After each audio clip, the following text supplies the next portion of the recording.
maaga pa lang nakalimutan na lahat ng pangako. Hindi ba yung pagkain, pangako yun? Hindi ba yung murang bigas, pangako yun?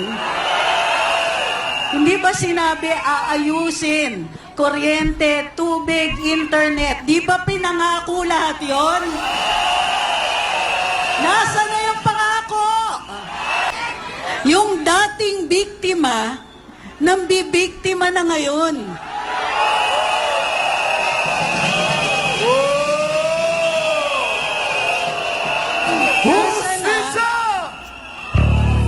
Nasa na yung pangako ng hustisya? Marami sa atin naghihirap. Maraming naghahanap ng murang bigas. Maraming hindi na kaya bayaran yung kuryente at tubig. Pero pag buwan-buwan nakikita natin, nakasakay sa eroplano panay ang biyahe. Di ba pwede yan? Hoy, hoy, hoy, hoy, hoy, hoy. Bumising ka na, Pinoy. Hoy, hoy, hoy, hoy, hoy. Magandang gabi po sa inyong lahat.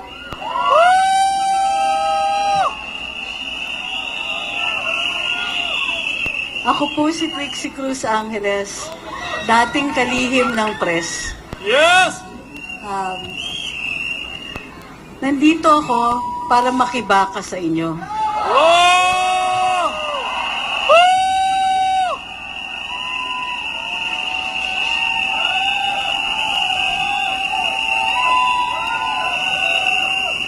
Dahil naiintindihan ko kung anong ibig sabihin at ang pakiramdam na biktima ng sariling gobyerno.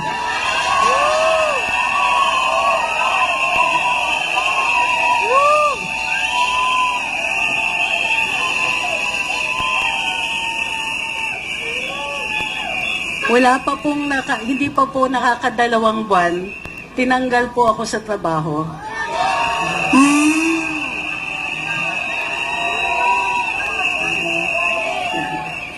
Wala naman akong ginawa. Wala rin naman po akong kasalanan direkta. Pero mas ninais ko na rin umalis kesa mapagbantaan pang mawalan ng trabaho ang higit 100 mga empleyado dun sa pinapasukan ko.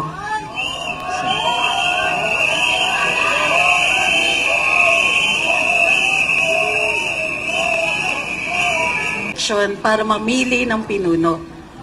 Hindi natin inaasahan kapag ang pinuno na yon o ang pamunuan, sila mismo ang gagamit ng dahas sa sariling tao. Sila mismo ang lumalabas. Pagkain, tubig, kuryente, transportation, internet, trabaho, edukasyon, kulang ang pondo. Parati na bumalik na tayo sa mga araw na tuwing may hinihingi tayo, sasabihin walang pondo para doon. Pero may pondo para doon sa kaduda-dudang 500 billion na ayuda. Mga kurap kayo!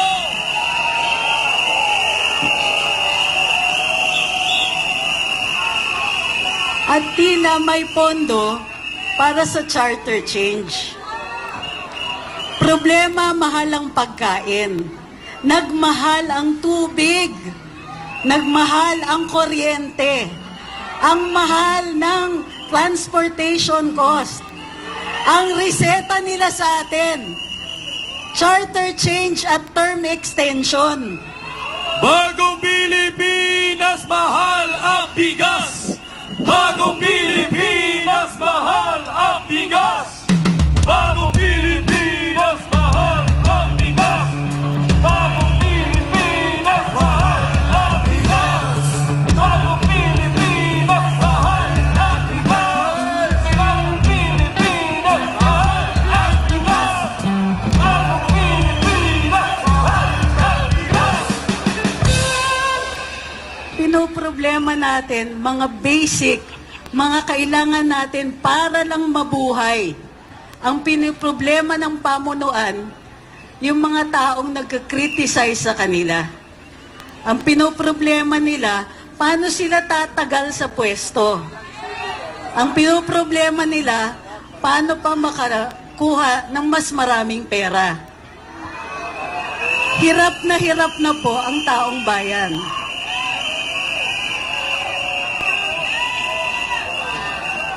Pati mga taong simpleng mamamahayag, kailangan tanggalan ng trabaho. Kaya alam ko ang maging biktima.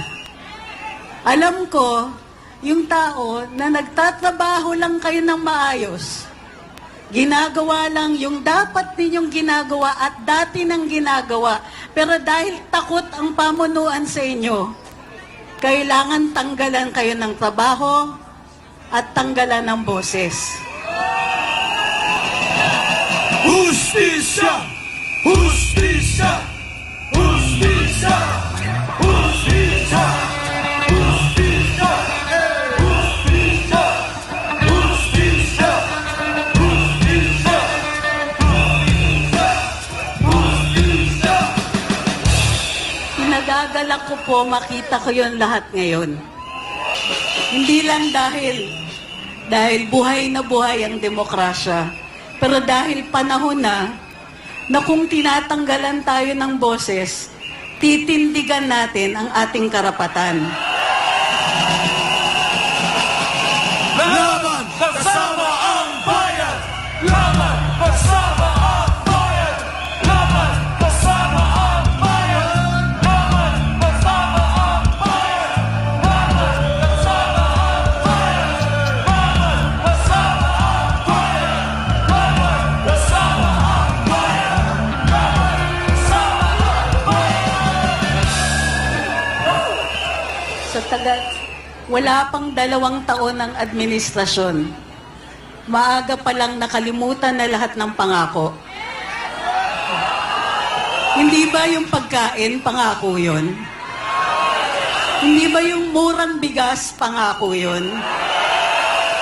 Hindi ba sinabi aayusin, kuryente, tubig, internet? Di ba pinangako lahat yun? Nasaan na yung pangako? Sino vale? Sino vale? Sino vale? Sino vale?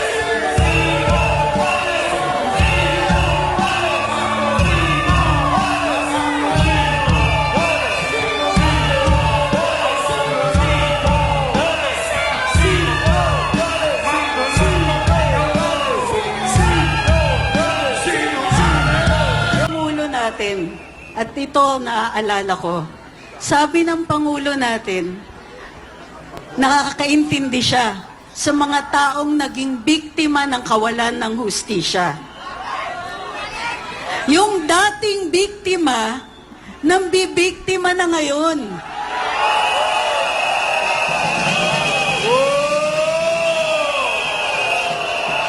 Justisya! Nasa na yung pangako ng hustisya? Justisya! Justisya! Justisya!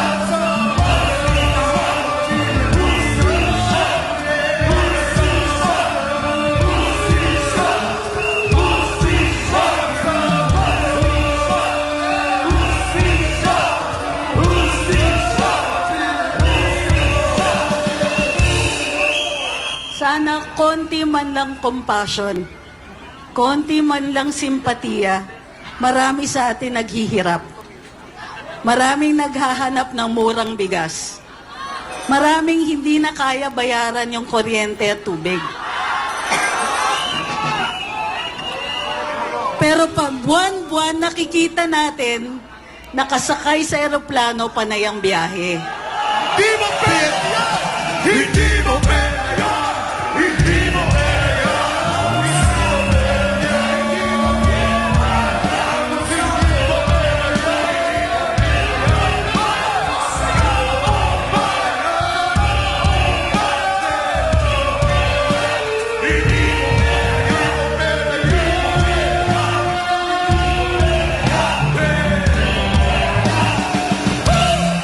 Alam niyo yung mas masakit? maliwanag yung hinanaing ng taong bayan, imposibleng hindi tayo marinig. Andito tayo, publikong lugar, malakas ang boses, naka-broadcast, nasa social media, imposibleng hindi nila tayo naririnig. Hindi ka pinga! Hindi kayo pinga! Hindi kayo pinga! Hindi kayo pinga! Hindi kayo pinga! Hindi kayo pinga! Hindi kayo pinga! Hindi kayo pinga! Hindi kayo Ang pinakadasal ko ngayon, sana yung dating biktima, maalala niya kung paano maging biktima. Maalala niya kung paano mag-alala kung anong kinabukasan niya. Mag-alala kung makukulong ba sila. Di ba may panahon na umabot sila sa ganon? Ngayon sila na nambibiktima. Ang bayan hindi magagapi!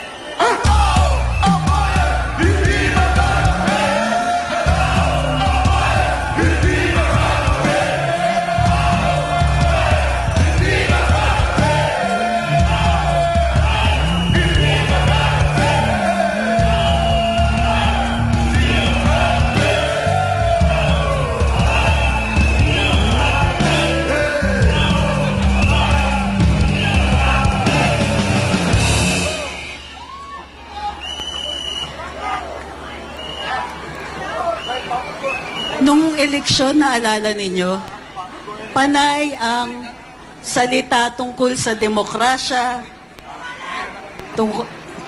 tama, tungkol sa karapatan, tungkol sa pagbabangon.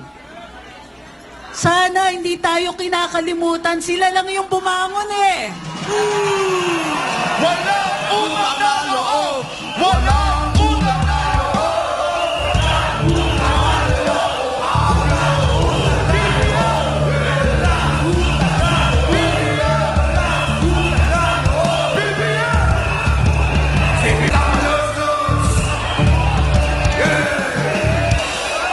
Ang tunay na leader, ang hanap natin. Ang tunay na pamumuno, nakikita niya yung daan. Nakikita niya kung saan tayo papunta at isasama tayong lahat. Tama! Eh, nang iiwan sila. Abu!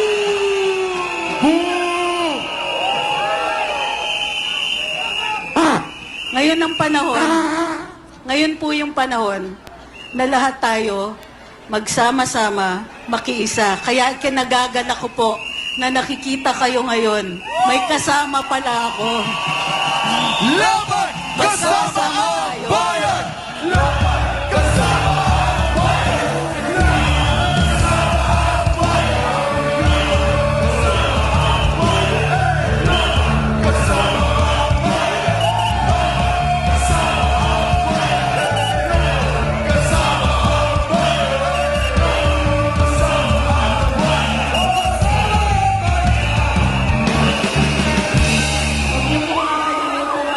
Wala na akong boses eh.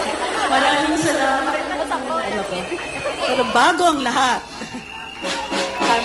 phone. Bago ang lahat, gusto kong maalala itong moment na ito. Kasi,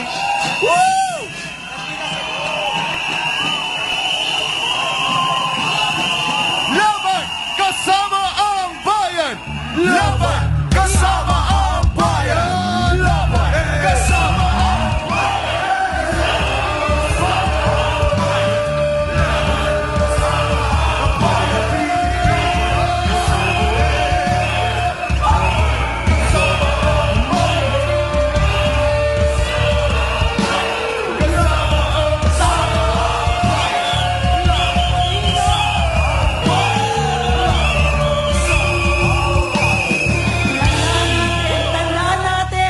tandaan natin lahat, dito ang simula ng pagbabago. Yes!